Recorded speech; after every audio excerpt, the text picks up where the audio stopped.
श्री गुरुदेव दत्त. श्री संत एकनाथ महाराजांच्या हरिपाठाच्या अभंगावर आपलं प्रवचन सुरू आहे. आजचा हा 14वा अभंग आहे. हरी बोला देता, हरी बोला घेता, हसता खेळता हरी बोला, हरी बोला गाता, हरी बोला खाता, सर्व कार्य करिता हरी बोला, सर्व कार्य करिता हरी बोला, हरी बोला एकांती, हरी बोला लोकांती, हरी बोला एकांती, हरी बोला लोकांती, देह त्यागांती हरी बोला, हरी बोला भांडता, हरी बोला कांडता, उठता बैसता हरी बोला,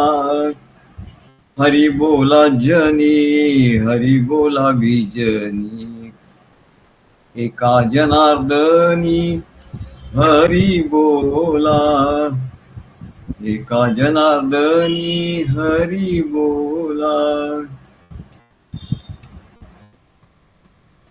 तेव्हा म्हणले हरिनामाचा जप कधी करायचा, तर सर्व कार्य करत असताना म्हणले हरिनामाचा जप करायचा असं एकनाथ महाराज सांगतात. मग एकनाथ महाराज हो असं बसून वगैरे ते ध्यान लावून मग त्या हरिनामाचा जप नाही काय करायचं. ते म्हणले ते तुम्ही करा, पण तो काही नेहमी तुम्हाला ते काही जमणार नाही. थोडा वेळ जमेल, थोडा वेळ नाही जमणार, कारण शेवटी तुम्ही गृहस्थाश्रमी आहात हे लक्षात ठेवलं पाहिजे. या संसारात तुम्ही आहात, तुम्ही काही हिमालयात जाऊन बसलेलं नाही. हिमालयात गुहेत जाऊन बसला तो केला तर ते ठीक आहे, परंतु सर्व कार्य तर चालू आहे, संसार तर चालू आहे, सर्व गोष्टी तर करायला पाहिजे. आणि मग हरिनाम घेणार कसं? त्याला वेळ मिळत नाही. अरे त्याला वेळ मिळायची गरजच नाही म्हणलं. असं भक्ती मार्ग एवढा सोपा, सद्गुरूंचा मार्ग एवढा सोपा आहे म्हणा, त्याला वेळ मिळायची काय गरज नाही म्हणा. सर्व गोष्टी करत असताना, आणि म्हणून ज्ञानेश्वर महाराजांनी जे सांगितलं की ही चालती बोलती समाधी आहे. लोक समाधी म्हणजे असं समजतात की डोळे मिटले आणि बराच वेळ बसून ध्यान केलं म्हणजे त्याला समाधी असं म्हणतात. ते म्हणले अशी नाही, ही समाधी कधी भंग न होणारी समाधी आहे. ही चालती बोलती समाधी आहे. किंवा ही चालती बोलती समाधी कशी आहे? सर्वात राहून रंगुनी रंगात साऱ्या रंग माझा वेगळा असे गुंतुनी गुंत्यात साऱ्या माय माझा मोकळा, असं कवीने कोणी म्हटलेलं आहे. कधी कधी कवी सत्य सांगून जातात, त्यांच्यावर संस्कार झालेले असतात. रंगुनी रंगात साऱ्या, सारे रंग आहे म्हणजे सप्तरंग आहेत सूर्यासाठी. सर्व रंगात तर रंगायचं, पण अंतरंगात वेगळा रंग आहे. तो अंतरंगाचा रंग जेव्हा पक्का राहील तेव्हा म्हणलं बाहेरचे रंग काही याच्यावर मात करू शकणार नाही. सर्व काही घडत असताना हरी बोला भांडता, हरी बोला कांडता, उठता बैसता हरी बोला, हरी बोला देता, हरी बोला घेता. किती सोपं आहे. काही देता नाही हरी बोला, घेता नाही हरी बोला. गोविंद घ्या कोणी गोपाळ घ्या, दही दूध घ्या कोणी लोणी घ्या. त्या गवळणीचं सांगतात, त्या श्रीकृष्णाच्या प्रेमामध्ये एवढ्या बुडाल्या होत्या. त्यांचं 24 तास कृष्ण म्हणजे कृष्ण. मग त्या काय म्हणायच्या, त्या दही दूध विकायला जायच्या. राधा मंथन करीते, राधा गवळण करीते मंथन, मनात हरीचे सदैव चिंतन. अविरत हरीचे मनात चिंतन.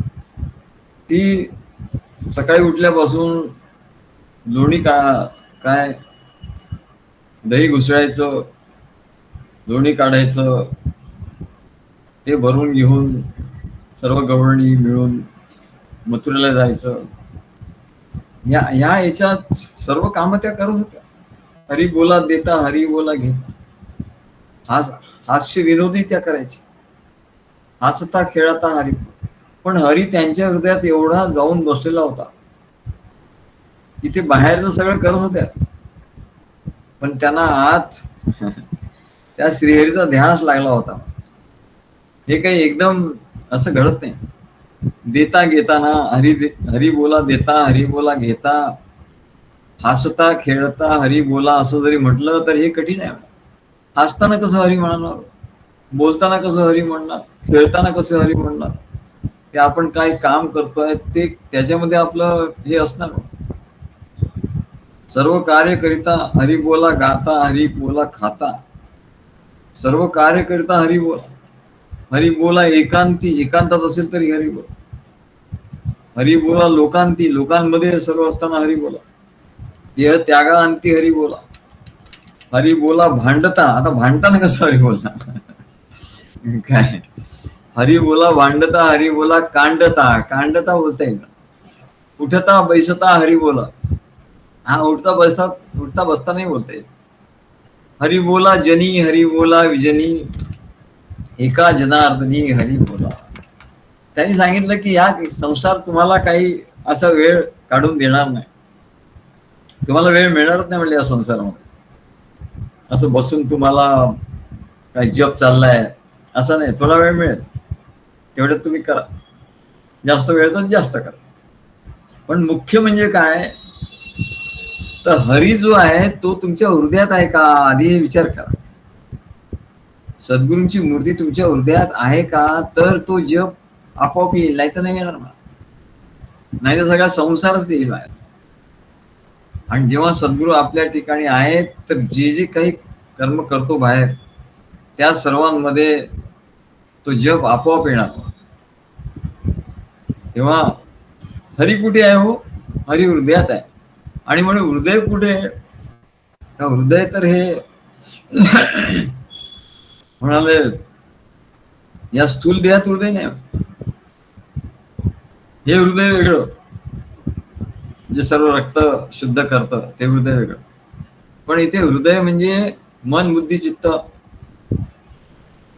मन बुद्धी चित्त अहंकार हे जे हृदय आहे, या हृदयात जेव्हा याच्याही पलीकडे म्हणा, याच्याही पलीकडे हृदय आहे.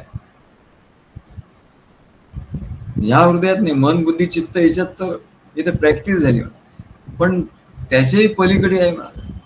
त्या पलीकडे जेव्हा हरी असेल, अनुचित्ती हरी असं.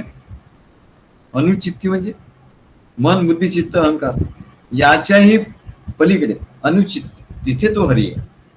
अनुचित्ती हरी चिंतनी श्रीहरी, अनुचित्ती हरी चिंतनी श्रीहरी, त्यावरी लहरी परमानंद, परमानंद त्यावरी लहरी परमानंद.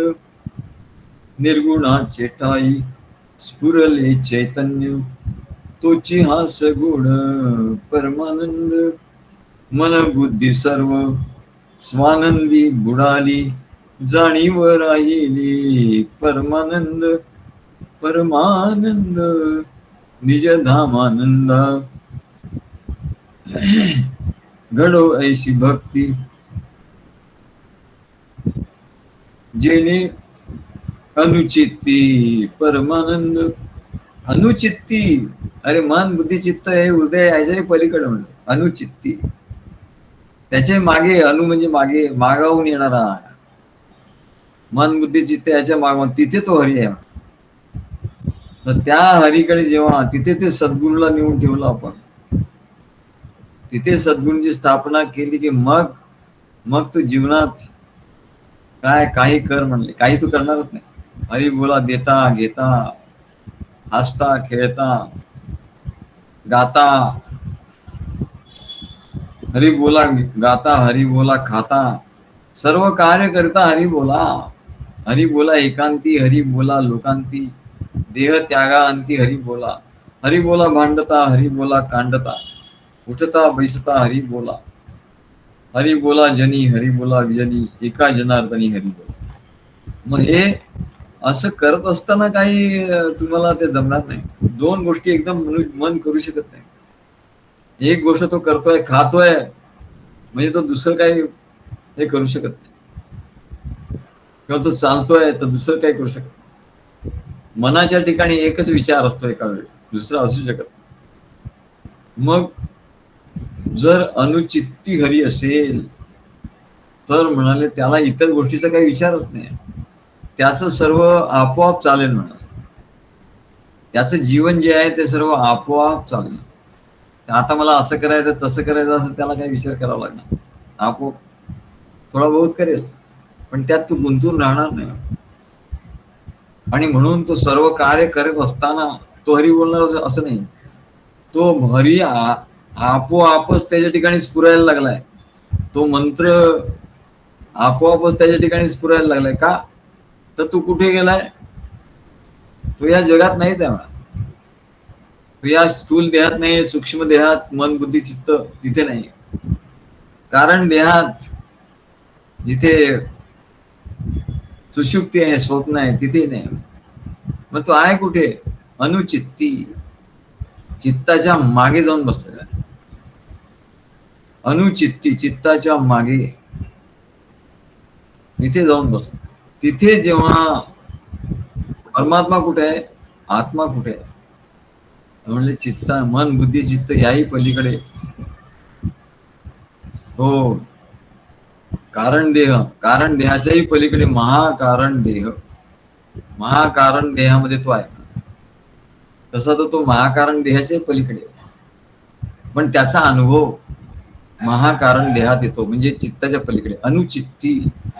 तिथे सद्गुरूंना ठेवल्यानंतर मग जे काही, मग आपोआपच तो मंत्र म्हटल्या जाईल. काय ज्ञानेश्वर महाराज सांगतात, ज्ञानदेवा मौनी, ज्ञानदेवा मौनी, जपमाळ अंतरी, जपमाळ अंतरी, बाहेर नाही. ज्ञानदेवा मौनी, ज्ञानदेव मौन झाले. मौन झाले म्हणजे कुठे गेले, त्यांना शरीराचं, त्यांना ह्या स्थूल देहाचं भान राहिलं नाही, सूक्ष्म देहाचं राहिलं, कारण देहाचं नाही. महाकारण देहामध्ये ते जाऊन बसले, कारण तिथे सद्गुरू आहे, सद्गुरूंच्या चरणी ते बसले.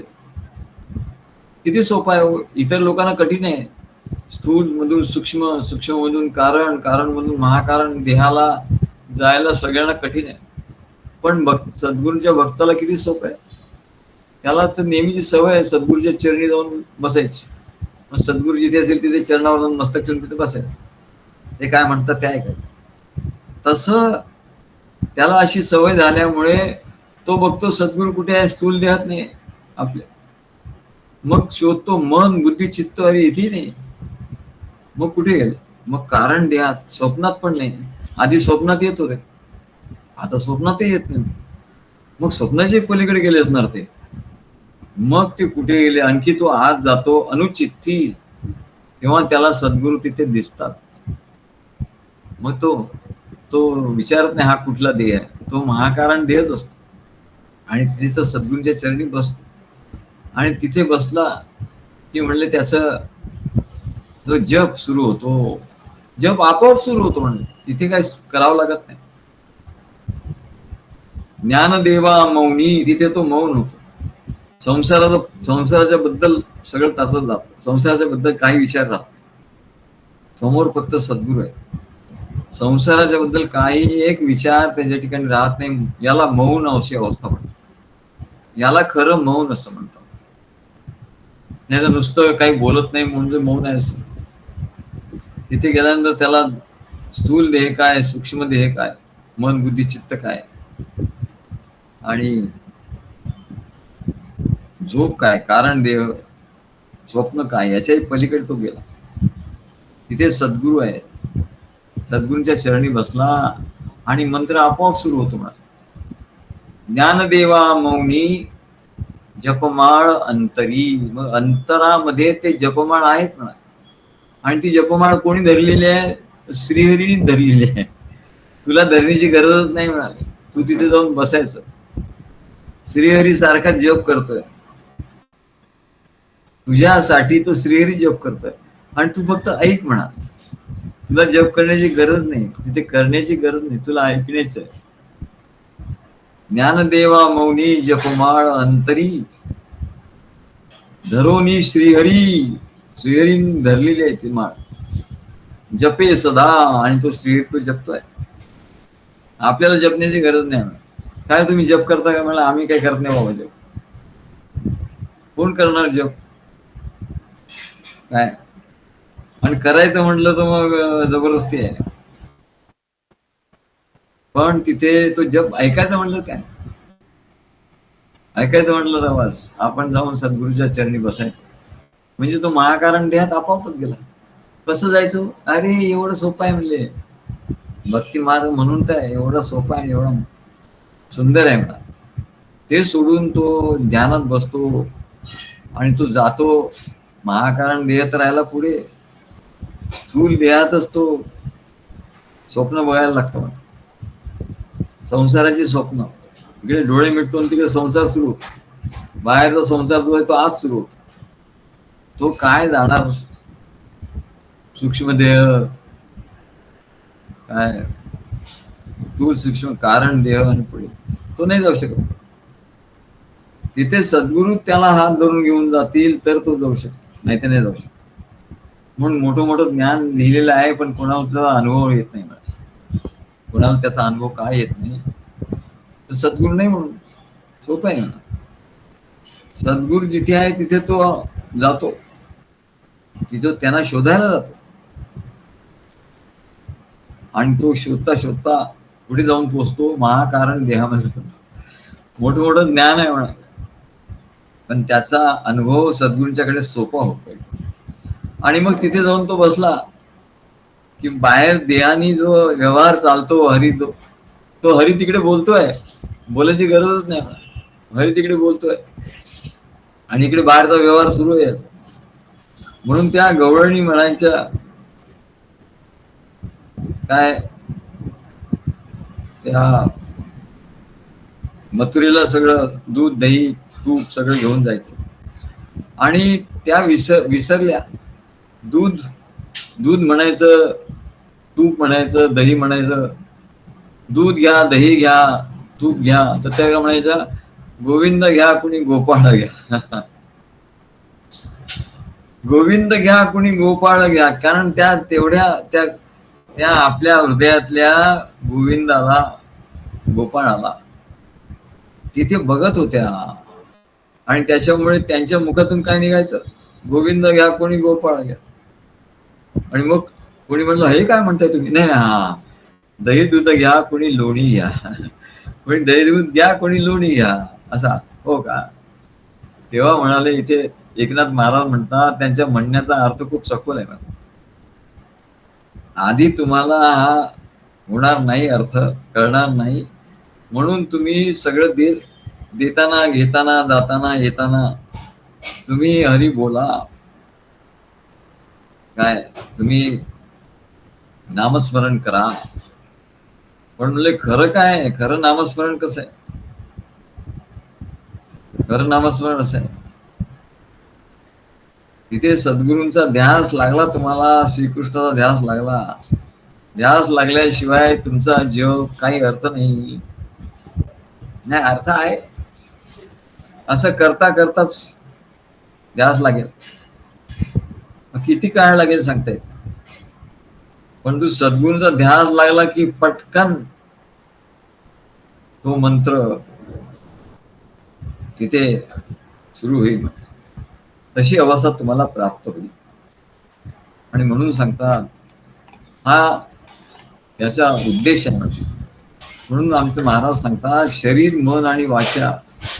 शरीर मन आणि वाचा म्हणजे हा स्थूल देह, शरीर, मन आणि वाचा, हा हे शरीर आहे, मन आहे म्हणजे सूक्ष्म देह आहे, आणि वाचा म्हणजे वाणी आहे. याद्वारे जे काही कर्म घडतात, मनुष्य सर्व कर्म करत असतो. ती सर्व कशामुळे घडतात हो? त्याला वाटतं मी करतो म्हणून, मी अमुक केलं, मी तमुक केलं, मी हे केलं, मी ते केलं, असं त्याला वाटत असत. पण खरं सांगायचं तर ही सर्व कर्म श्रीहरीच्या प्रेरणेने घडतात. काय रिअली स्पीकिंग, रिअली खरं सांगायचं तर ही कर्म श्रीहरीच्या प्रेरणेने घडतात, आणि तोच सर्वांचा करता आणि करविता आहे. तूच करता आणि करविता, शरण तुला भगवंता. आपण केवळ निमित्त आहोत. आपण केवळ निमित्ताचा धनी केला असे आहे. तेव्हा श्रीहरी आत्मरूपाने आपल्या देहात प्राण प्रतिष्ठित आहे. श्रीहरीची प्राण प्रतिष्ठा कुठे गेलेली आहे? देहामध्ये, म्हणजे अनुचित्ती, चित्ताच्याही पलीकडे. देह, मन, बुद्धी, चित्त, अहंकार त्याच्या पलीकडे, कारण देहाच्याही पलीकडे, त्या देहात तिथे प्राण प्रतिष्ठा केलेली आहे. म्हणजे प्राणाच्या ठिकाणी तो प्रतिष्ठित आहे. तो श्रीहरी आपल्या बुद्धीला प्रेरणा देतो. तो श्रीहरी तिथून प्रेरणा देत असतो. म्हणून गुलाबराव महाराज म्हणतात, बुद्धीचा प्रेरक ईश्वर त्याशी, शरण जाता सकळ चांगलं. केशवराव महाराज देशमुख म्हणतात, बुद्धीचा प्रेरक ईश्वर त्याशी, शरण जाता सकळ चांगलं. ही बुद्धीचा प्रेरक कोण आहे? ईश्वर आहे. आणि हा काय म्हणतो? मी सर्व केलं, माझ्या बुद्धीने मी केलं असं. तेव्हा बुद्धी मनाला प्रेरणा देते. आत्मा हा बुद्धीला प्रेरणा देतो, बुद्धी मनाला प्रेरणा देते, आणि मन इंद्रियांना प्रेरणा देतो, आणि इंद्रियाकडून सर्व कर्म घडतात. तेव्हा म्हणले अशी ही वाट आहे. आपण काय सांगितलं? स्थूल देहाकडून म्हणजे उलट जायचं. स्थूल देहामधून म्हणजे इंद्रियाकडून मन, बुद्धी, चित्त हा सूक्ष्म देह, सूक्ष्म देहाकडून कारण देहाकडून महाकारण देह, असं उलटा मार्ग निघतात. पण जी आत्म्याकडून जी प्रेरणा येते ती त्या महाकारण देहामधून आत्मा जो बसलाय त्याच्याकडून ती प्रेरणा बुद्धीला मिळते, आणि बुद्धी ती प्रेरणा मनाला देते. मनाला कळत नाही, बुद्धीच्या ठिकाणी प्रेरणा येते, आणि बुद्धी मनाला प्रेरणा देते, आणि मन इंद्रियांना प्रेरणा देते, आणि मग इंद्रियाकडून सर्व कर्म घडतात. याला ज्ञान असं. मग असा प्रश्न पडतो आमच्या मनात, असा प्रश्न पडतो की श्रीहरीकडून जर सर्व कर्माची प्रेरणा मिळते, तर मग चांगल्या कर्माची चांगली फळ म्हणजे सुख, आणि वाईट कर्माची वाईट फळ म्हणजे दुःख, हे मनुष्याला का भोगावं लागतं? जर श्रीहरीच्या प्रेरणेनेच कर्म घडतात, तर मग चांगल्या कर्माची चांगली फळ, वाईट कर्माची वाईट फळ म्हणजे दुःख, सुख दुःख, हे मनुष्याला का भोगावं लागतं? तर याचं उत्तर आमच्याच ठिकाणी आम्ही शोधून काढलं. त्याचं उत्तर असं की बुद्धीला 3 ठिकाणून प्रेरणा मिळतो, एकाच ठिकाणून नाही मिळत. बुद्धीला 3, हे महात्म्यांचं उदाहरण झालं. जे महात्मे आहेत, सद्गुरू आहेत, सद्भक्त आहेत, संत आहेत, त्यांचं उदाहरण आहे की त्यांच्या बुद्धीला ईश्वर प्रेरणा देतो, आणि ती प्रेरणा घेऊन ते सर्व कार्य करतात. ते म्हणतात असं करा, तसं करा, भक्तांना सांगतात असं करा, असं करा. म्हणजे त्यांना आतून जो आत्मा बसलेला आहे श्रीहरी, तो प्रेरणा करतो, आणि ते सांगतात. जे ऐकतात त्यांचं कल्याण होतं, जे आपली बुद्धी लावतात त्यांना अपयश येत, जे आपल्या बुद्धीने जातात त्यांना अहंकार होतो, त्यांचं अधःपतन होतं. तेव्हा बुद्धीला 3 ठिकाणून प्रेरणा येतात. एक आत्मरूपाने असलेल्या श्रीहरीकडून प्रेरणा मिळते. दुसरं म्हणजे मागच्या जन्मी केलेले जे कर्म आहेत, ज्याला प्रारब्ध असं म्हणतात, त्या प्रारब्ध कर्माच्या प्रमाणे प्रारब्ध कर्माचं फळ भोगण्याची वेळ आलेली असते. म्हणून त्याला प्रेरणा मिळते की असं करावं. एखाद्याला चोरी करण्याची प्रेरणा मिळते का, तर मागच्या जन्मात त्यांनी चोरी केलेली असते आणि त्याचं फळ आता या जन्मात त्याला मिळायचं असतं, तर त्याला चोरी करावीच लागेल ना आता. म्हणून त्याला प्रेरणा होते की चला चोरी करूया. मागच्या वेळेला आपण काय केलं होतं त्याचं काही झालं नाही, आता करून टाकू. प्रारब्ध कर्मानी प्रेरणा होते. म्हणून कर्म चांगलं पाहिजे असं का म्हणतात, अरे कर्म चांगलं कर का, तर ते कर्म नाही तर तुला पुढे येऊन तशी वाईट प्रेरणा देईल आणि परत वाईट कर्माच्या मध्ये तर घालेल, तुझं अधपतन करेल. आणि म्हणून पहिले तर श्रीहरीची प्रेरणा असते बुद्धीला. दुसरं प्रारब्ध कर्म जे आहे त्याची प्रेरणा मिळते आणि तो तसं करतो. आणि तिसरं म्हणले त्याच्या ठिकाणी वासना, विकार, अहंकार, कामक्रोधादी विकार हे जे असतात, याच्यामुळे म्हणाले त्याला प्रेरणा होते. अहंकाराला तो वश होतो आणि अहंकार त्याला प्रेरणा करतो. तिसरा अहंकार आहे. तिसरा प्रेरक कोण आहे, बुद्धीचा अहंकार आहे. पहिला प्रेरक श्रीहरी, दुसरं प्रारब्ध आणि तिसरं अहंकार. तेव्हा बुद्धी अहंकाराकडून प्रेरणा घेतो आणि तो म्हणतो हे कर्म मी केलं, आणि हा अहंकार झाल्यामुळे मनुष्य त्या कर्माच्या बंधनात बांधला जातो. तेव्हा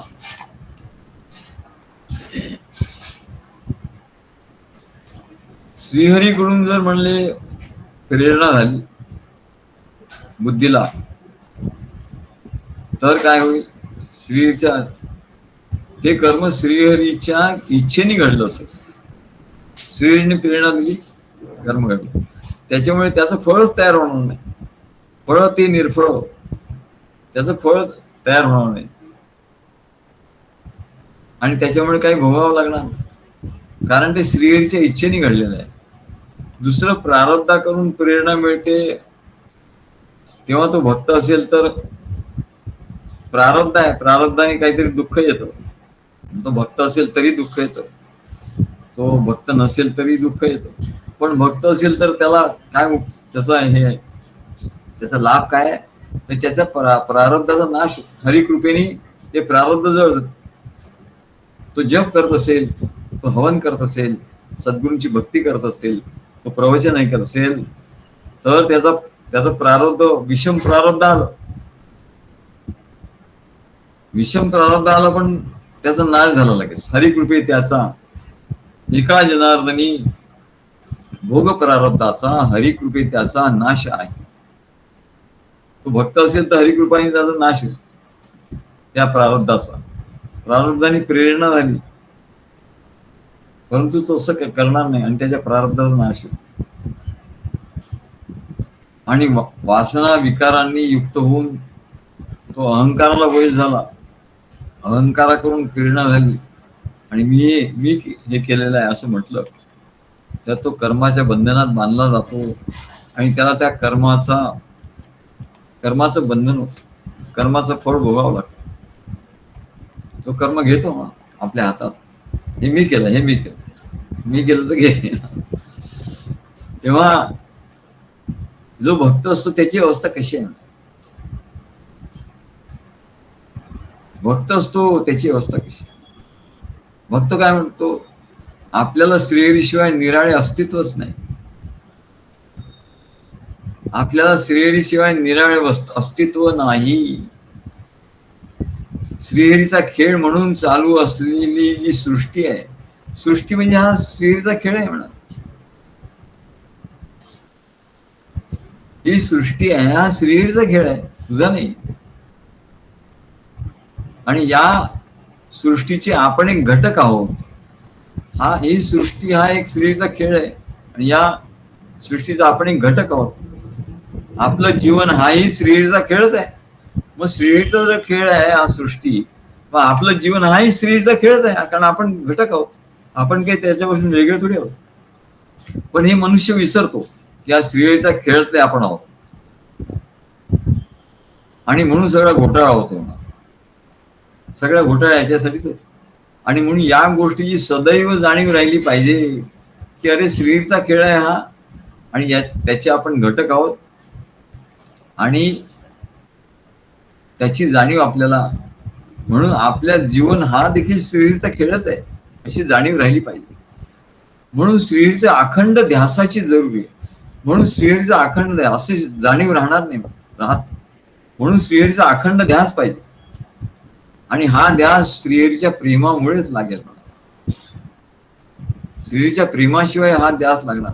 आणि श्रीहरीचं प्रेम कसं मिळेल, तर सद्गुरूंचं प्रेम घेईल तेच तर श्रीहरीचं प्रेम आहे म्हणलं. दुसरीकडून श्रीहरीचं प्रेम कुठे मिळणार. आणि म्हणून सांगतात आपल्याला श्रीहरी शिवाय निराळं अस्तित्वच नाही असा अनुभव घेणार कसा, आणि हा अनुभव आणून कोण देणार, आणि कधी देणार, आणि कसा देणार. श्रीहरी काय येणार आहे तुझ्या घरी आणि तुला अनुभव देणार आहे की अरे श्रीहरी शिवाय तुला निराळं अस्तित्व नाही. हा अनुभव शब्दाने समजेल, परंतु तो अनुभव घेण्याची व्यवस्था कुठेच नाही म्हणाले उपलब्ध. शब्दाने लिहिलेलं आहे, वाचा, पण येईल का अनुभव नाही म्हण का. असा अनुभव घेण्याची व्यवस्था कुठे उपलब्ध नाही. कोणाही शास्त्री पंडिताला, मोठ्या विद्वानाला जर विचारलं की असा अनुभव मला मिळेल का, काय की श्रीहरी शिवाय मला काही अस्तित्व नाही, तो म्हणाल बाबा हे ग्रंथात लिहिलेलं आहे, मलाही माहिती नाही. हे ग्रंथात लिहिलेलं आहे. कोणाही शास्त्री पंडिताला सांगता येणार, तो अनुभव आणून देणार नाही. मग कोण अनुभव आणून देईल. सद्गुरू शिवाय हा अनुभव कुणालाच घेणे शक्य नाही. म्हणून सद्गुरू कसा अनुभव देतात, तर ते कार्य तयार करतात. दत्तगुरूंनी हे कार्य करून ठेवलेलं, आणि या कार्यामध्ये सद्गुरू सांगतात अरे या कार्यामध्ये तुला तो अनुभव येईल. अनुभव घेण्याचं जे हे आहे ते कार्यशाळा. कुठल्याही अनुभवाचं तर कार्यशाळेमध्येच अनुभव येतो म्हणा. आणि म्हणून कार्य सद्गुरू कार्यशाळा आहे. सद्गुरू शिवाय दुसरं काहीच ज्याला दिसत नाही, ज्याला सद्गुरू शिवाय काहीच दिसत नाही. सद्गुरू एके सत बस. कुठल्याही जीवनाच्या कुठल्याही वेळी त्याला विचारा, काही करत असताना विचारा, तर सद्गुरूला विचारल्याशिवाय काय करणार. सद्गुरूच त्याला दिसतात, तोच एक ध्यास त्याला लागलेला असतो, आणि तोच म्हणू शकतो की मला ना सद्गुरू शिवाय दुसरं जीवन काही नाही. नाही थोडं प्रवचन वगैरे ऐकायचं, मग मध्येच कुठे गावाला जाऊन यायचं, मध्येच कुठे नातेवाईकांच्याकडे जाऊन यायचं, गप्पा गोष्टी करायच्या, आणि आज ना माझा दिवस इतका छान गेला, इतक्या छान गप्पा रंगल्या म्हणाले. अरे वा, आम्ही वावा म्हणतो. म्हणजे याला अस्तित्व आहे, याला नातेवाईक आहे, अमकाय टमकाय सगळ्याच अस्तित्व. पण जेव्हा सद्गुरू शिवाय अस्तित्व, दुसरं अस्तित्व आपल्याला नाही. सद्गुरूंचं कार्य, त्यांचं जीवन याच्याशी एवढं तो निगडीत होऊन जातो, एवढा ध्यास त्याला लागतो की सद्गुरूंचं कार्य करायचं. घोरपडे म्हणतात आता हे करायचं, आता ते करायचं, मग ते करायचं. सारखं लिहून पाठवत असतात आम्हाला, हे केलं, आता हे केलं, मग ते केलं, असं ते पाठवत असत. आता दुपारीत मला एक फोन आला, कोणीतरी एक स्त्री होती, तिचा फोन आला. म्हणजे मला घोरपडींनी तुम्हाला फोन करायला सांगितलं. आमचं बोलणं झालं, एक तासभर बोलणं झालं. म्हणजे हे जे आहे याला ध्यास असं म्हणतात, याला ध्यास असं म्हणतात. ज्याला ध्यास आहे ना तो दुसऱ्याला सांगणार, आणि दुसऱ्याला सांगणं हेच तर भक्ती आहे. काय दुसऱ्याला सांगणं, आपल्याला जे त्याच्यात आनंद झाला ते लोकेपी भगवत गुण श्रवण कीर्तनात.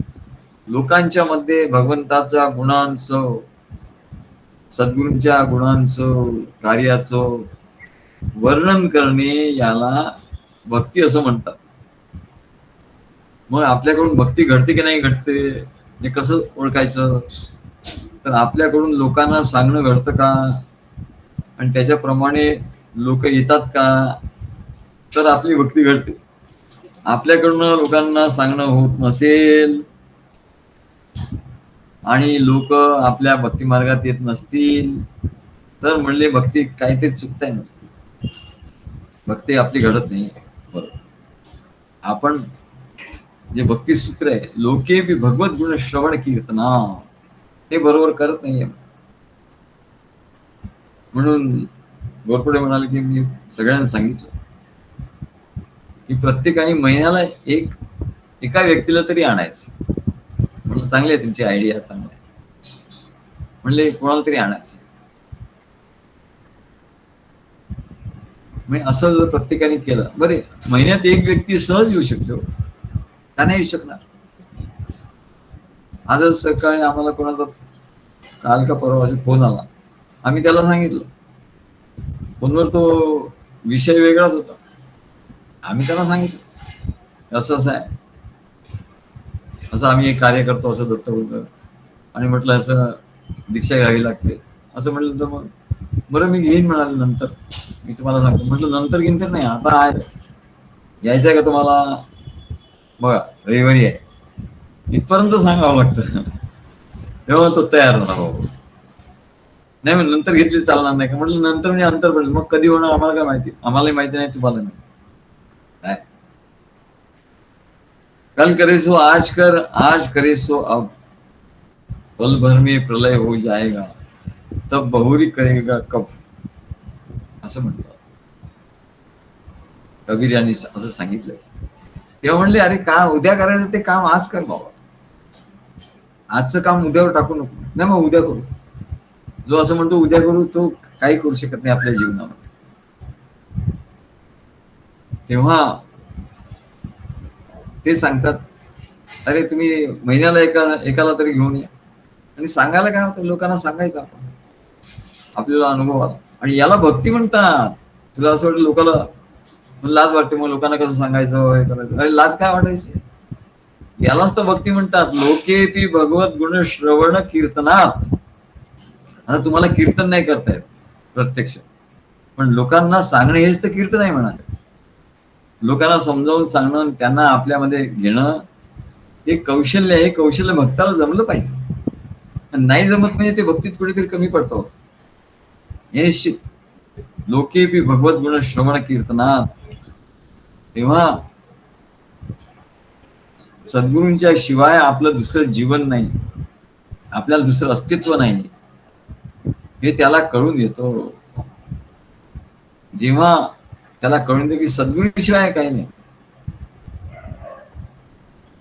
सद्गुरूशिवाय आपल्याला दुसरं अस्तित्वच नाही. जोपर्यंत दुसरं अस्तित्व आहे, दुसरं काहीतरी आहे, नाही मला यायला जमलं नाही का, कारण मग अमुक ठिकाणी गेलो होतो, अमुक ठिकाणी हे होतं, मग नातेवाईक काय म्हणतील, मग आपण त्यांच्याकडे नाही गेलो ते आपल्याकडे कसे येतील काय, तेव्हा असे प्रश्न निर्माण होतात. पण ज्याला सद्गुरूशिवाय दुसरं जीवन नाही, अस्तित्वच नाही म्हणून असा ज्याने अनुभव घेतला, त्यालाच श्रीहरीशिवाय आपल्याला काही अस्तित्व, निराळ अस्तित्व नाही असा अनुभव येतो, आपोआप येतो. तो घ्यायची गरज नाही म्हणाले. सद्गुरूंच्या ठिकाणी हा अनुभव घेतला पाहिजे. तेव्हा हा याला ध्यास, ध्यास असं म्हणतात. ध्यास, हा ध्यास श्रीहरीच्या प्रेमामुळे म्हणजे सद्गुरूंच्या प्रेमामुळेच लागतो. पण जोपर्यंत स्वार्थ आहे, सुखाचे मोह आहे, तोपर्यंत म्हणले सुख झालं तर श्रीहरीची कृपा आहे. श्रीहरीच्या कृपेने आमचं सगळं चांगलं आहे. आमच्या सगळं बहीण भाऊ काय, आमच्या मुली मुलं सगळ्यांजण इतकं व्यवस्थित आहे ना, इतकं छान आहे ना. असं तर म्हणाले संतांचंही झालं नाही. संतांचं जीवन बघितलं तर तू संतांच्या पेक्षा तू जास्त, ज्ञानेश्वर महाराजांचं जीवन बघ, मग ते तुझ्यापेक्षा कमी झाले, कारण त्यांचं कुठे काय चांगलं झालं होतं. तसं बघितलं तर जीवनाच्या दृष्टीने काय होतं, प्रभू रामाचं जीवन बघ, त्यांचं कुठे प्रत्यक्ष परमेश्वराचा अवतार. भगवान श्रीकृष्णाचे सर्व एवढे पुत्र एकमेकांमध्ये लढून संपूर्ण जीव तो कुळाचा नाश झाला, यादव कुळाचा. अरे तू जर बाह्य जीवनामधून तुझं यश अपयश याचा लेखाजोखा करत असशील तर तू फसला. नाही, आमचं सगळं चांगलं झालं, सगळं चांगलं झालं, सगळं चांगलं. अरे बरोबर आहे, चांगलं आहे, परमेश्वराची कृपा आहे, बरोबर आहे. पण मग चांगलं नाही झालं तर परमेश्वराची कृपा नाही असं तुझ्या मनात येणार निश्चित. आणि म्हणून महाराज सांगतात, जोपर्यंत म्हणजे स्वार्थ आणि सुखाचे मोह आहे तोपर्यंत सुख झालं. आमचे सगळे नातेवाईक सगळं चांगलं, सर्व मुली, सर्व मुलं, काय सर्व नंदा, सर्व भाऊजया, सर्व काका मामा याचं सगळं व्यवस्थित झालं ना, आमच्या कुटुंबाचं सगळं. अरे नाही बाबा,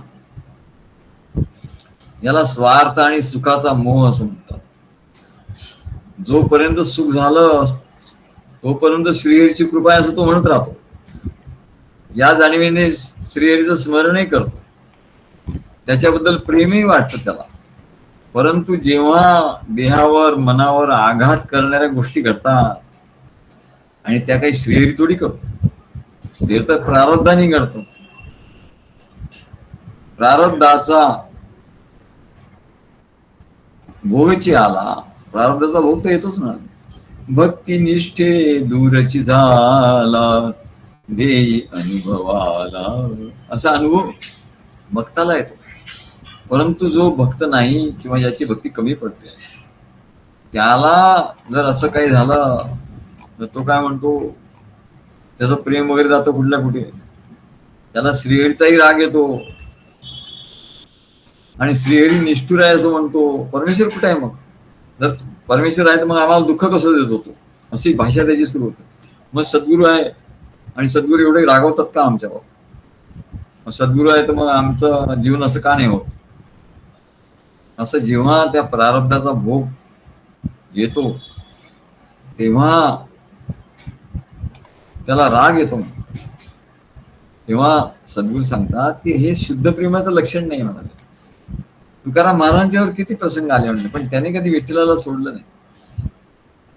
कुठल्याही भक्तानी त्याच्यावर कितीतरी, द्रौपदीचा किती छळ झाला, पांडवांचा किती छळ झाला, त्याने श्रीकृष्णाला सोडलं नाही. श्रीकृष्णावर ते रागवले नाही. त्यांनी आपलीच चूक झाली काहीतरी असेल असं ते म्हणले. म्हणून कोणत्याही परिस्थितीत कायम टिकतं तेच शुद्ध प्रेम. शुद्ध प्रेम कशाला म्हणतात?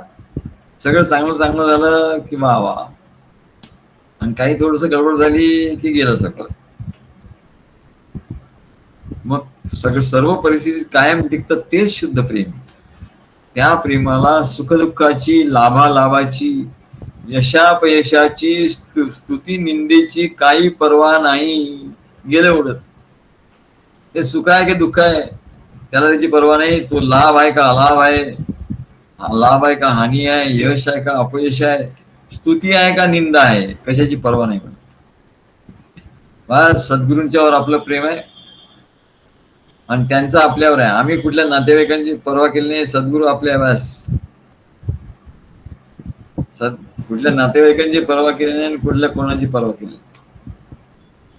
त्याने किती निंदा केली आमचे नातेवाईक आमच्याकडे बघत सुद्धा नाही. तुम्हाला आश्चर्य वाटेल, बघत पण नाही. आणि नाही बघत तर नको बघू, काय तर असं केलं तर तिकडे बघून जातो.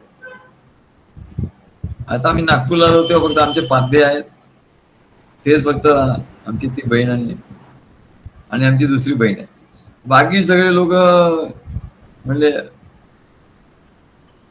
काय हे होत. तर आम्हाला काय परवा, सुख दुःखाची पर्वा नाही, लाभालाभाची नाही, यशापयशांची नाही, स्तुती निंदेची पर्वा नाही. बस सद्गुरू आपले, सद्गुरूने आपल्याला जे सांगितलंय ते आपण करतोय. बस दॅट्स ऑल. परमेश्वर आपले प्रेम आहे आणि त्याचं आपल्यावर आहे. बस काय. तेव्हा he love me because I love him and I love him because he love मी.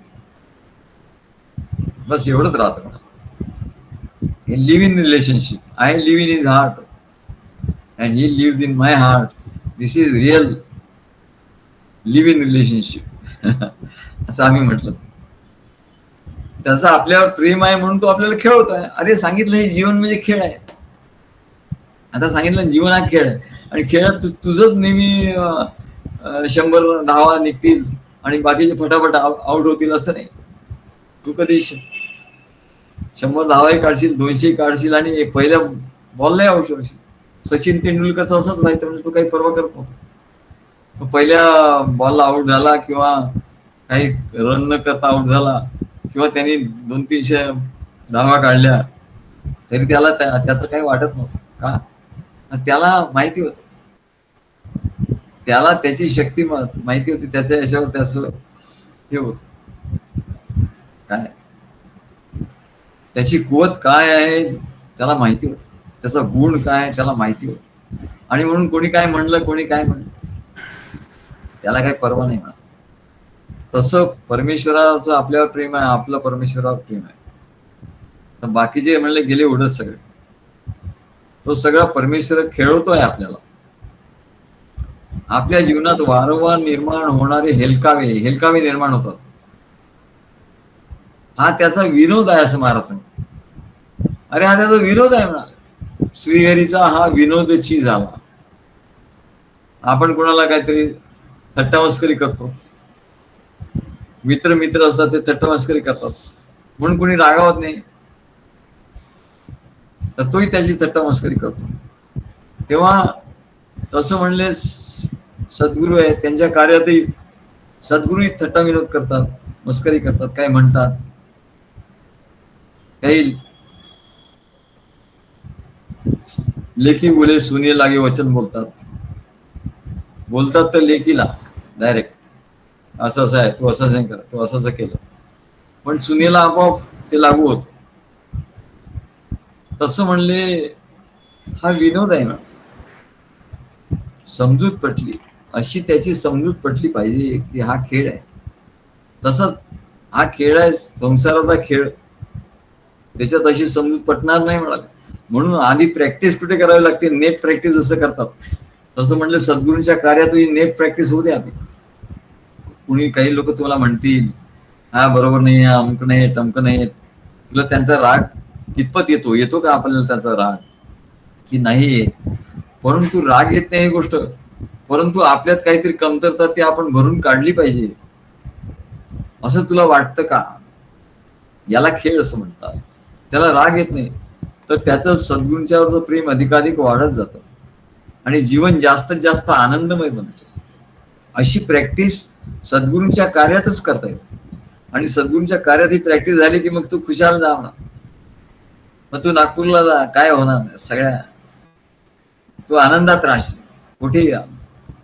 कुठे तू जाणार नाही. नातेवाईकात जा, तुझ्यावर त्यांचा परिणाम नाही होणार, त्यांच्यावर तुझा प्रभाव होईल. आता आम्ही जातो, आमच्या नाते सगळ्यांवर आमचा प्रभाव असतो, त्यांचा प्रभाव आमच्यावर नसतो, आमचा प्रभाव त्यांच्यावर असतो. तेव्हा ही अवस्था येणं अत्यंत कठीण आहे. केवळ ग्रंथातलं ज्ञान वाचून ही अवस्था येणार नाही. म्हणून गीतेत भगवान सांगतात सुख दुःखे समे कृत्वा लाभा लाभो जया जयू ततो युद्धाय युज्यस्व नैवम पापमवाप्यसी. तेव्हा तू आता युद्ध कर म्हणलं, ते काय बघू नको कोण काय म्हणतो. काय सुख दुःख समान, लाभा लाभ समान, जय पराजय समान. समान करून होत नाही म्हणाले.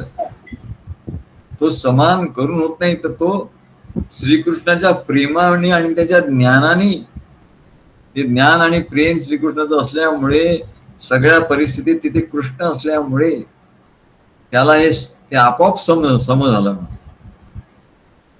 याला गीतेत समत्व योग असं म्हणतात. समत्व योग.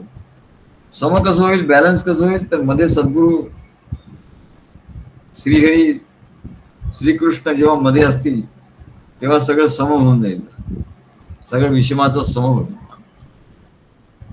मगाशीच आम्ही बोलत होतो सगळी निगेटिव्हिटी आहे म्हणत, काय करायचं म्हटलं. त्याला एकच आहे की सद्गुरूंच्याकडे पॉझिटिव्हिटी आहे सगळी. सद्गुरूंना आणून आपल्या जीवनात, आपल्या हृदयात बसवायचं, आपल्या संसारात. हे सगळं पॉझिटिव्ह होईल म्हणाले. निगेटिव्ह हाकलायचा प्रयत्न केला की निगेटिव्ह कधी जात नाही म्हणाले. अंधाराला जसं ढकलून काढायचा प्रयत्न केला तर अंधार जाणार नाही, उलट म्हणून तुम्हाला परिश्रम होतील, जाणार तर नाहीच अंधार. पण प्रकाश किती अंधाराचे जाळे, दिसे मोकळे आकाश, दर्या कोऱ्यातून वाहे एक प्रकाश. प्रकाश प्रकाश झाला सूर्य उगवला की अंधारा ढकलावा लागत नाही. तसं सद्गुरू आपल्या जीवनात आले की काही दुसरं करावं लागत नाही.